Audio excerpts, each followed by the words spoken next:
તો આવું કઈ નીકળ્યું હોય તો કાઢ્યું જ હોય ને, એવું થોડું એમાં રહેવા દીધું હોય. એટલે આપણે ટૂંકી વાત રાખો, તમારું આવેદન પત્ર બરાબર જ છે, યોગ્ય છે.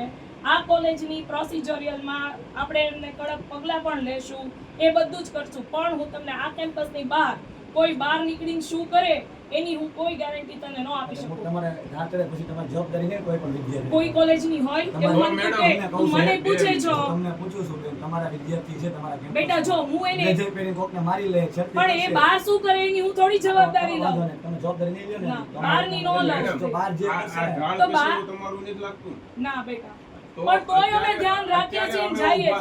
અત્યારે તું મારી વાત સાંભળ બેટા, તોય અમે ધ્યાન રાખીએ છીએ ને જઈએ છીએ, એ એક્સ્ટ્રા જવાબદારીથી કરીએ, બરાબર.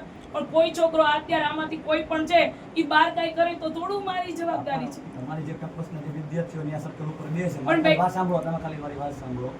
ત્યાં આગળ છેડતીને એવું કરે છે, હું પ્રૂફ આપીશ તમને. હા તો તમને આપજો, ચોક્કસ લેખિતમાં આપશો એટલે હું ચોક્કસ પગલાં લઈશ. લેખિતમાં મને કોઈ પણ વસ્તુ આપજો. અને સાહેબ પણ સર એમાં એવું છે કે કેટલાક લોકો કેટલાકના એકબીજાના યુનિફોર્મ પહેરે તેનું તો બાર અને મને પ્રૂફ સાથે આપજો, હું ન લઉં. તમારે મને કહેવાનું તો મેડમ એક તમારે સિક્યોરિટી ગાર્ડને કહેજો કે અહીંયા કોઈ બેટા, પણ સિક્યોરિટી નહીં, આ બધા બહેનો જાય છે મારી વાત પાછળ. સાંભળો, મારી વાત સાંભળો.